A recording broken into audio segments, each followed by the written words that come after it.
আসসালামু আলাইকুম। ক্লাস 7 তোমাদের পরিবেশের সংকট, উদ্ভিদ ও পরিবেশের সংরক্ষণ এই চ্যাপ্টারটা অর্থাৎ 7 নম্বর অধ্যায়টা আমরা রিভিশন শুরু করব, কারণ তোমাদের এটা ফাইনাল এক্সামে এই চ্যাপ্টারটা ইনক্লুড আছে। তো এখান থেকে তোমাদের বিভিন্ন ধরনের কোয়েশ্চেন আসার চান্স আছে এবং এখান থেকে যে জিনিসগুলো তোমরা পড়বে কিছুটা পার্ট আজকে আমি আলোচনা করব। তো পরিবেশের সংকট, উদ্ভিদ ও পরিবেশের সংরক্ষণে প্রথম যে টপিকটা তোমাদের বইতে আলোচনা করা রয়েছে সেটা হচ্ছে জলবায়ুর পরিবর্তন।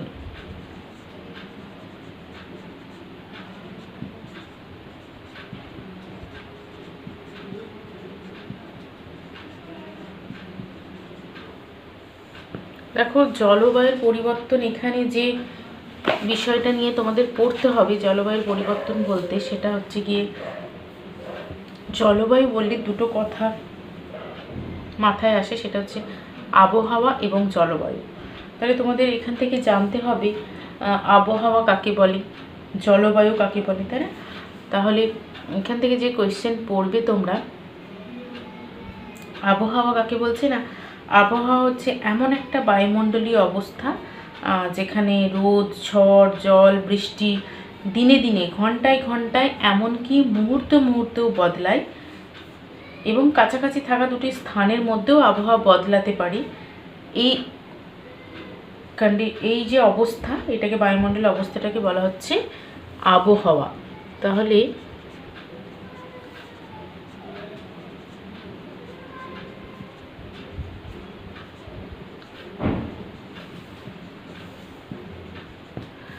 আবহাওয়া কাকে বলে জানলে, এছাড়াও আর কি জানতে হবে এখান থেকে, জলবায়ু কাকে বলে।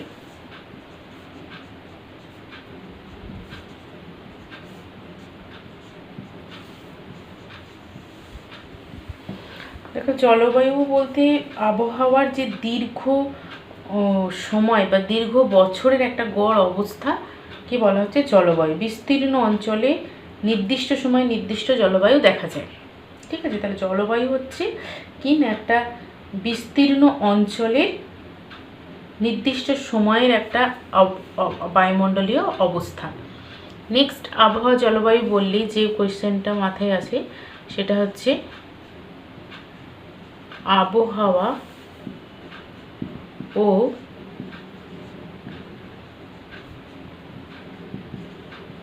জলবায়ুর পার্থক্য।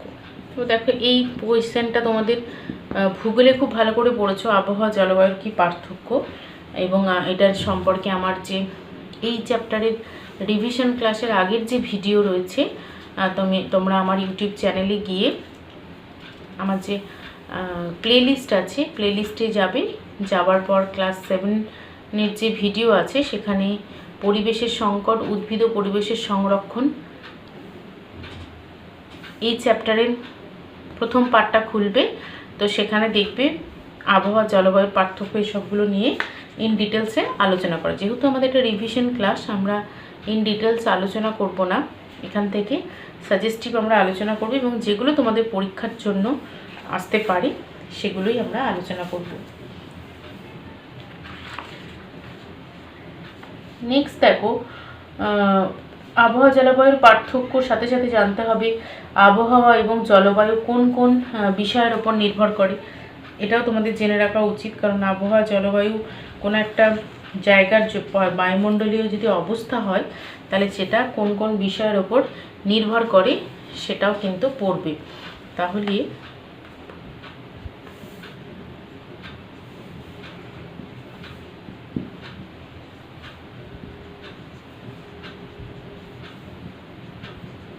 জলবায়ু কোন কোন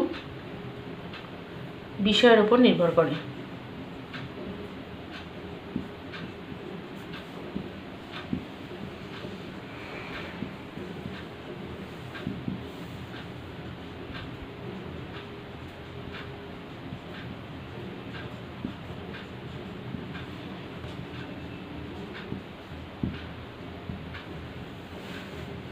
এটা পড়লে নেক্সট এই অংশ থেকে যে প্রশ্নটা পড়বে বা যেই অংশটা পৃথিবীর ঘুমটা বলে যে বিষয়টা নিয়ে আলোচনা করা হয়েছে, এখানে পৃথিবীর ঘুমটা বা পৃথিবীর চাদর বলতে কি বোঝো সেটা তোমাদের পড়তে হবে। দেখো, পৃথিবীর চাদর বলতে বিভিন্ন উৎস থেকে যে সমস্ত ধোঁয়া এবং ধোঁয়ার মধ্যে নানা রকম গ্যাসীয় পদার্থ থাকে, এই গ্যাসীয় পদার্থ মিলে বায়ুমণ্ডলে একটা চাদর তৈরি করে বা পৃথিবীর ওপর একটি ঘুমটা তৈরি করে। তো এই যে বিভিন্ন ভাসমান কণা, এদেরকে বলা হয় সাসপেন্ডেড পার্টিকুলেট ম্যাটার, ভাসমান কণাকে। তো ভাসমান কণা কোনগুলো? Carbon dioxide, methane, nitrous oxide, chlorofluorocarbon, sulphur dioxide, এছাড়াও বিভিন্ন গ্যাস আছে, ধুলো আছে, কার্বন আছে, ইত্যাদি কণা রয়েছে। তো এগুলো সব বায়ুমণ্ডলে জমা হয়ে পৃথিবীকে একটা চাদরের মতো আস্তরণ তৈরি করে রাখে। এটা কি বলা হচ্ছে? বায়ুমণ্ডলীয় চাদর। তাহলে বায়ুমণ্ডলীয় চাদর কাকে বলে পড়বে?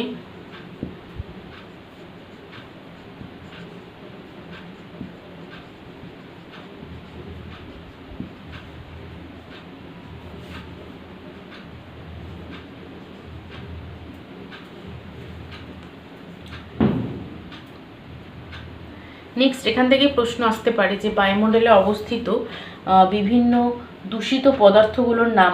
ঠিক আছে, বায়ুমণ্ডলে অবস্থিত বিভিন্ন দূষিত পদার্থগুলো, যেগুলো আমি নাম এখনই বললাম। তাহলে বায়ুমণ্ডলীয় অবস্থিত দূষিত পদার্থগুলির নাম। দূষিত পদার্থগুলির নাম মানে আমি শর্টে লিখলাম, মানে হচ্ছে বায়ুমণ্ডলে অবস্থিত যে সমস্ত দূষিত পদার্থগুলো আছে তাদের নাম। তাদের নাম মানে ওইগুলো carbon dioxide, methane, nitrous oxide, chlorofluorocarbon. Actually এগুলো হচ্ছে তোমার কি না, এগুলো গ্রিন হাউস গ্যাস, তাই না? গ্রিন হাউস গ্যাস কি আমরা এগুলো আগে আলোচনা করেছি এবং তোমরা খুব ভালো করে জানো এগুলো কি। তো তাহলে গ্রিন হাউস গ্যাসের কথা যখন আসে তখন যে কোয়েশ্চেনটা আমাদেরকে জানতে হয় সেটা হচ্ছে গ্লোবাল ওয়ার্মিং, তাই না? গ্লোবাল ওয়ার্মিং কি?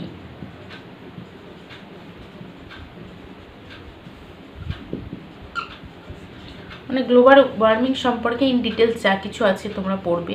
গ্লোবাল ওয়ার্মিং তোমরা খুব ভালো করে জানো, আমি এটা নিয়ে ইন ডিটেলস আগের ভিডিওতে আলোচনা করেছি। ইন শর্ট বলছি যে বায়ুমণ্ডলে অবস্থিত যে সমস্ত গ্যাসীয় পদার্থগুলো রয়েছে, এদের মধ্যে কিছু কিছু গ্যাসীয় পদার্থ আছে যারা সূর্যের তাপকে ধরে রাখতে পারে এবং এরা ভূপৃষ্ঠে এদের পরিমাণ অনেক বেড়ে যাওয়ার কারণে এরা যেহেতু তাপকে ধরে রাখে এবং ওরা ভূপৃষ্ঠের মধ্যেই অবস্থান করে বলে আমাদের পৃথিবীর ভূপৃষ্ঠের তাপমাত্রাও বাড়তে থাকে। এই ঘটনাটাই হচ্ছে গ্লোবাল ওয়ার্মিং বা আমরা বাংলায় বলতে পারি কি বিশ্ব উষ্ণায়ন। তো এই যে গ্যাসগুলো মানে ধরো তোমার কার্বন ডাইঅক্সাইড, মিথেন, জলীয় বাষ্প, তারপরে তোমার নাইট্রাস অক্সাইড, ক্লোরোফ্লুরোকার্বন, এগুলো কিন্তু আমাদের পৃথিবীর মানে পৃথিবীতে এগুলো দরকার আছে, কারণ এরা যদি পৃথিবীতে না থাকতো তাহলে কিন্তু পৃথিবীর তাপমাত্রা অনেক কমে যেত, প্রায় -18 ডিগ্রি সেন্টিগ্রেড হয়ে যেত। কিন্তু এদের পরিমিত পরিমাণ দরকার, কিন্তু বর্তমানে বিভিন্ন দূষণ ইত্যাদির কারণে কি হচ্ছে না, এদের পরিমাণ এত বেড়ে যাচ্ছে যে পৃথিবীতে এরা গ্লোবাল ওয়ার্মিং তথা বিশ্ব উষ্ণায়ন সৃষ্টি করছে। ফলে পৃথিবীর যে স্বাভাবিক তাপমাত্রা সেটা কিন্তু স্বাভাবিকের থেকে অনেক বেশি বেড়ে যাচ্ছে। তো এই জন্য গ্লোবাল ওয়ার্মিং দেখা দিচ্ছে। ঠিক আছে, নেক্সট আমরা যে প্রশ্নটা নিয়ে পড়ব যে গ্লোবাল ওয়ার্মিংয়ের ফলে কি কি ক্ষতি হতে পারে, মানে গ্লোবাল ওয়ার্মিংয়ের ফলাফল, তাই না? তার মানে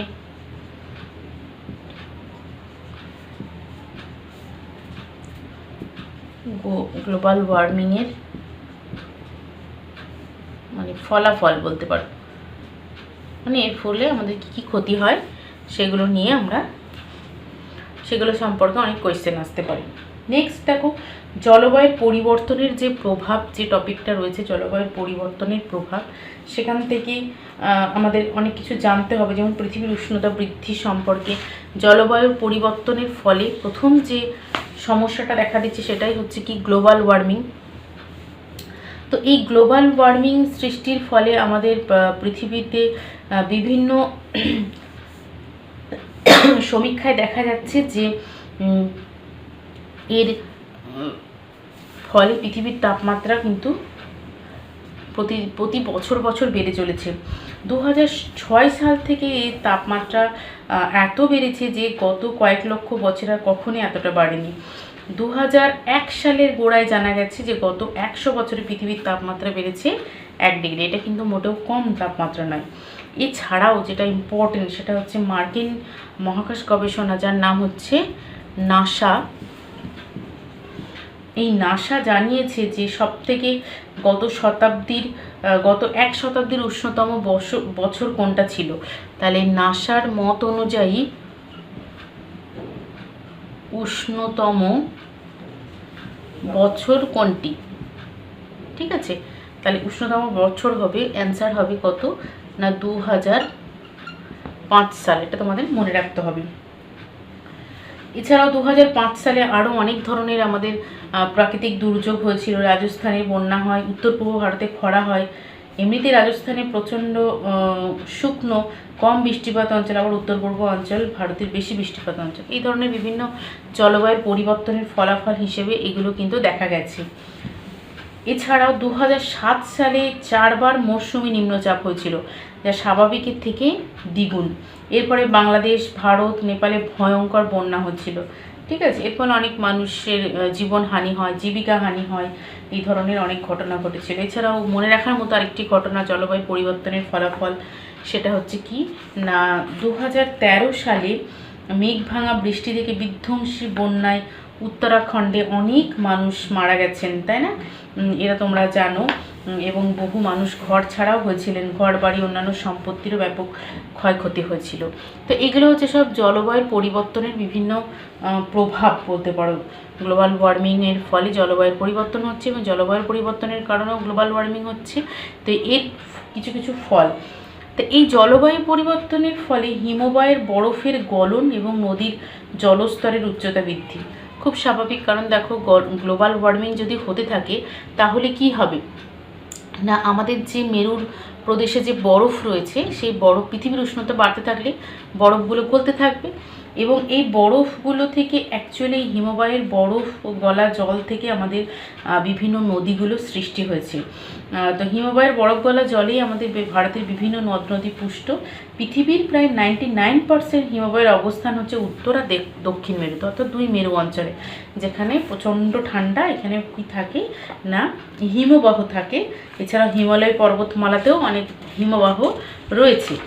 তো এই হিমবাহগুলোর মধ্যে অন্যতম কিছু হিমবাহ নাম তোমরা জেনে রাখবে, এগুলো ভূগোলেও তোমরা পড়েছো আশা করি। যেমন গঙ্গোত্রী, যমুনোত্রী, জেমু, তাই না? গঙ্গা, যমুনা, ব্রহ্মপুত্র, এই সমস্ত নদীগুলো এই হিমবাহ থেকে তৈরি হয়েছে। হিমালয় এশিয়ার 9টি বড় বড় নদীকে পুষ্ট করে, ঠিক আছে? তাহলে এটাও একটু মনে রাখার চেষ্টা করবে।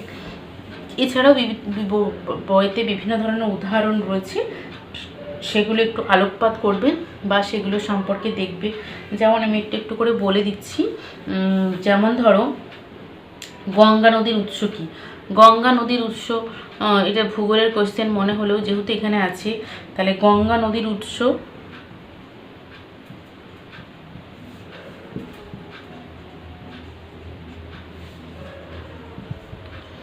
গঙ্গা নদীর উৎস কি?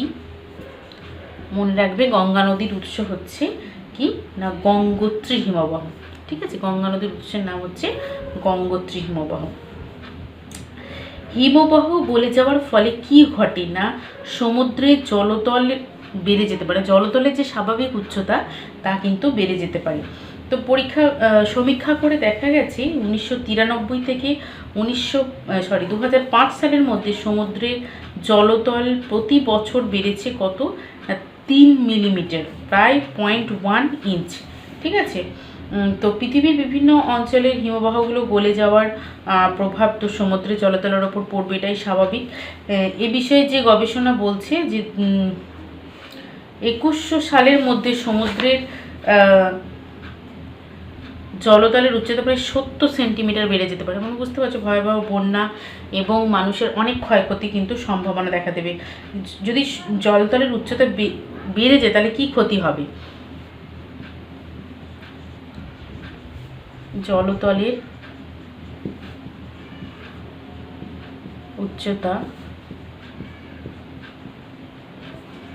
বৃদ্ধি পেলে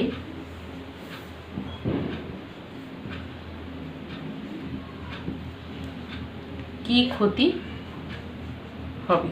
দেখো, সমুদ্রের জলতল বেড়ে গেলে উপকূল অঞ্চলে বন্যার সম্ভাবনা দেখা দেবে, কারণ সমুদ্রের আশেপাশের যে অঞ্চলগুলো, উপকূল অঞ্চলে যে জনবসতি রয়েছে সেখানে কি হবে না, বন্যা দেখা দেবে। এছাড়া উপকূল অঞ্চলে জীববৈচিত্র্য ধ্বংসের মুখে পড়বে, প্রাণহানি হবে, আর্থিক ক্ষতির সম্ভাবনা দেখা দেবে। এছাড়াও সমুদ্রের জলতলের উচ্চতা বৃদ্ধি পাওয়ার ফলে ক্ষতিগ্রস্ত হতে পারে কোথায় না, সারা পৃথিবীতে সমুদ্র উপকূলে বসবাস করা অসংখ্য মানুষ, তাই না? এবার দেখো, আমাদের এই ভারতবর্ষে যে ভারত আর বাংলাদেশের অন্তর্গত একটা বিস্তীর্ণ অঞ্চল হচ্ছে সুন্দরবন, এও কিন্তু বিপদের মুখে, কারণ এটা উপকূলবর্তী অঞ্চল, তাই না? পৃথিবীতে সবচেয়ে বেশি বাঘ, অর্থাৎ আমাদের যে জাতীয় পশু রয়্যাল বেঙ্গল টাইগার, এটা কিন্তু সুন্দরবনেই থাকে। তো এই অঞ্চলে বসবাস করে প্রায় 40 লক্ষ মানুষ। এদের সকলেরই কিন্তু অস্তিত্ব সংকটের মুখে, কারণ যে কোনো সময় জলতলের নিচে এটা কিন্তু তলিয়ে যেতে পারে।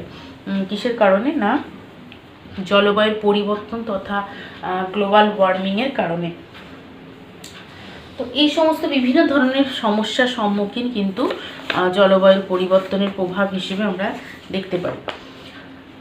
তো এই ধরনের প্রশ্নগুলো ছাড়াও আমরা এই চ্যাপ্টারের নেক্সট যে টপিক সেটা হচ্ছে প্রবাল দ্বীপ এবং প্রবাল প্রাচীর ধ্বংস। এখান থেকে অনেক ইম্পর্টেন্ট কোয়েশ্চেন আমাদের পড়তে হবে, সেগুলো সম্পর্কে একটু আমরা আলোচনা করি।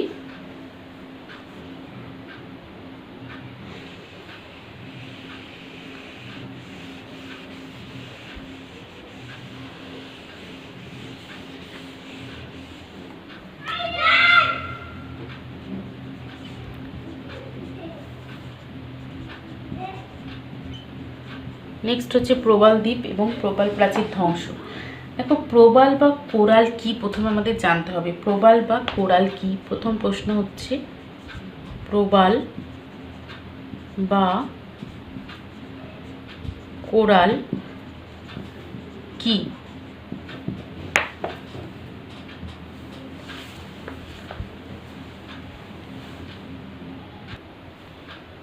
তো দেখো, প্রবাল বা কোরাল কি না, এরা এক ধরনের অমেরুদণ্ডী প্রাণী এবং এরা কোন পর্বের প্রাণী, এটাও প্রশ্ন আসতে পারে, তোমাদের জানে রাখা দরকার।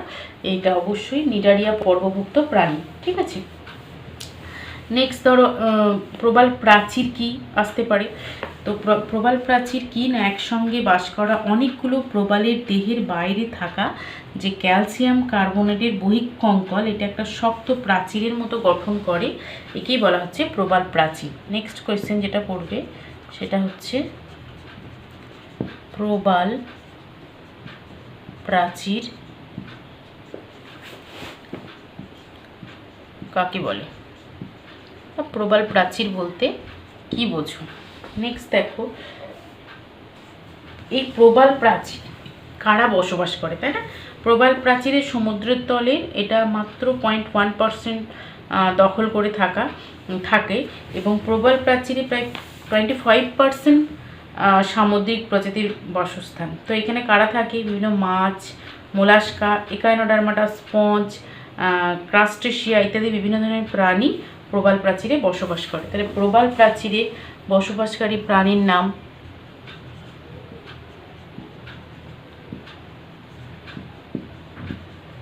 প্রবাল প্রাচীরে বসবাসকারী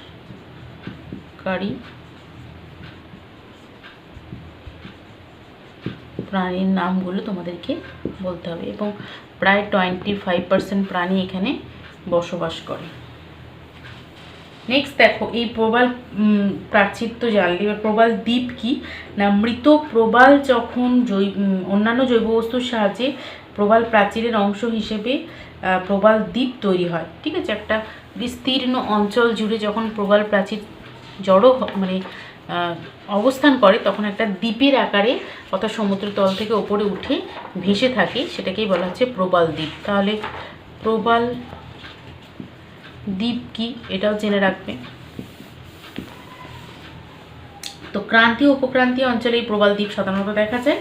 প্রবাল দ্বীপগুলো সমুদ্রপৃষ্ঠ থেকে কয়েক মিটার উঁচু হয়ে জেগে থাকে, কারণ এটা তো উঁচু হতেই হবে, তবে তো দ্বীপের আকারে দেখা দেবে। এখানে কি থাকে, উপকূলীয় নারকেল গাছের সারি, মানে দ্বীপ অঞ্চল যেরকম হয় আর কি, সাদা প্রবালের বালি দিয়ে ঘেরা থাকে অগভীর সমুদ্রের প্রবাল দ্বীপ। ঠিক আছে, তো এই প্রবাল দ্বীপ কিন্তু খুব ভালো একটা কন্ডিশনে নেই, এদের অবস্থা ধ্বংসের মুখে। কারণ কি না, এই গ্লোবাল ওয়ার্মিং, তারও প্রধান কারণ হচ্ছে গ্লোবাল ওয়ার্মিং বা বিশ্ব উষ্ণায়ন। বিশ্ব উষ্ণায়নের ফলে প্রবাল দ্বীপ, প্রবাল প্রাচীরগুলো বিপন্ন হয়ে পড়েছে। প্রায় 88 সালের মধ্যে 16% প্রবাল দ্বীপ ধ্বংস হয়ে গেছে। বিশ্ব উষ্ণায়নের ফলে ভারত মহাসাগরের জলের যে উষ্ণতা সেটা বেড়ে গেছে। এই অঞ্চলের প্রবাল প্রাচীরগুলোতে অনেক ধরনের মাছ, অনেক ধরনের প্রাণী বসবাস করত, তারা নিশ্চিহ্ন হয়ে যাচ্ছে এবং প্রবাল প্রাচীরগুলো আর ওই সমস্ত মাছের বাসস্থান থাকছে না। এছাড়াও কিছু লোভী মানুষ এই প্রবাল দ্বীপগুলো থেকে, যেহেতু এখান থেকে শৌখিন দ্রব্য এবং তৈরি হয়, গহনা তৈরি হয় প্রবাল বা কোরাল থেকে, তো সেজন্য অনেক চোরা শিকারী এগুলোকে শিকার করে নিচ্ছে। এই সমস্ত কারণে কিন্তু প্রবাল ধ্বংস হচ্ছে। তাহলে এখান থেকে নেক্সট যে প্রশ্নটা পড়বে সেটা হচ্ছে প্রবাল ধ্বংসের কারণ ও ফলাফল। দেখো, এগুলো আমি রিভিশন ক্লাস বলে ইন শর্ট বললাম, এগুলোই তোমরা আমার ভিডিওতে ইন ডিটেলসে পাবে, সেগুলো একটু ভালো করে ফলো করবে। এবং এই যে প্রশ্নগুলো দিলাম, এই প্রশ্নগুলো কিন্তু খুব ভালো করে রেডি করবে এবং প্রত্যেকে আমাকে খাতায় লিখে ইনবক্সে সেন্ড করবে।